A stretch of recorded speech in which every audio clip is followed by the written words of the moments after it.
Hello, magandang hapon sa inyo mga boss. Meron na naman tayong bagong pasyente So, itong pasyente natin ngayon is yung Honda EC6500. Generator set po to na di gasolina So, kararating lang po niya kanina galing ng project site namin So, tingnan nyo. Yung setup nitong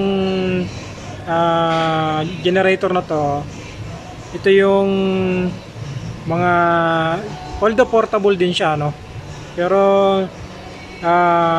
mas mura yung presyo nito kaysa dun sa mga diesel natin so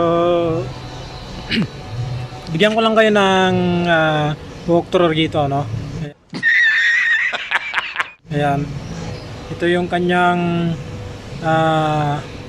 start switch o yung pinaka key switch nya. Tapos meron ditong fuse 1 ampere. Ito yung kanyang pilot lamp, so iilaw po yan kapag sa gabi, iilaw po yan. Voltmeter, circuit breaker, tapos yung kanyang outlet area 220. So ayan. Tapos yung battery nya, wow, na madumi. Yan po yung salinan ng langis. Ito starter to, itong maliit na to. So ganito po yung mga generator set namin pagkagaling ng site. Ito medyo konting linis lang, konting recondition lang po ito. Kasi tingin ko gumagana naman. Tinest ko yung mga part, so nakita ko naman okay, intact naman. So konting linis lang naman to. Konting punas-punas, konting liya-liya, konting brush, tapos medyo tinalian nila ng alambre. Bahala ka sa buhay mo.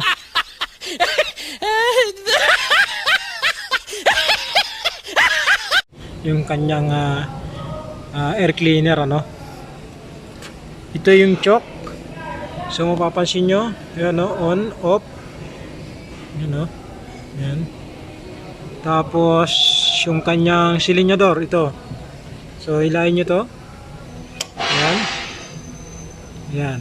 Matutulak nyo lang. So ito pong napakabilis lang po nung mga ganitong klaseng unit. Lakas ng kulog. Biglat yata. So itong mga gasolina na to, kasama po natin na nire-recondition to kasi kasabay po yan ito. So ito naman po yung mga water pump So ganito yung itsura niya pagka dumarating sa amin. Ayan, di gasolina rin po yan.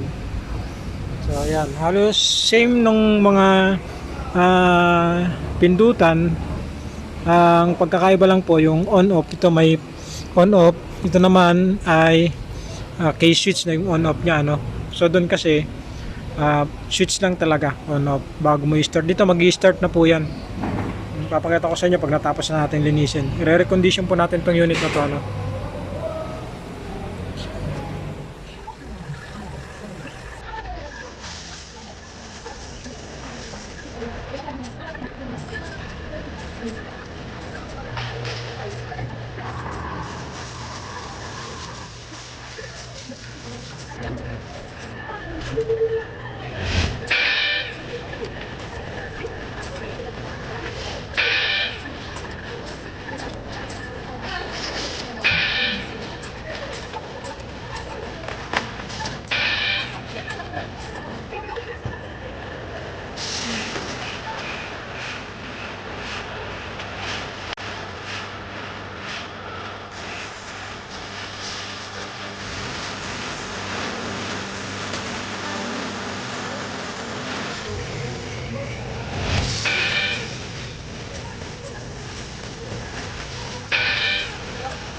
Galing ah.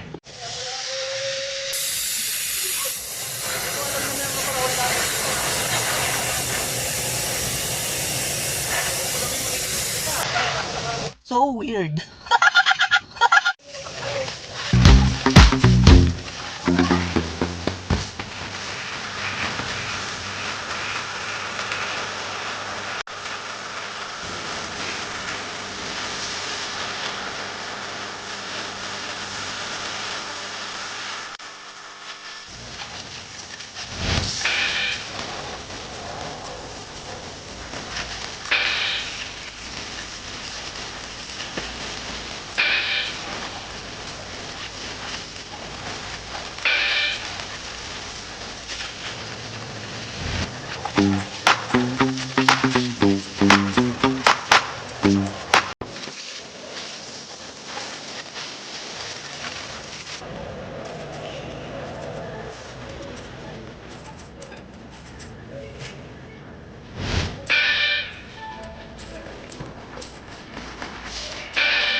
Galing ah.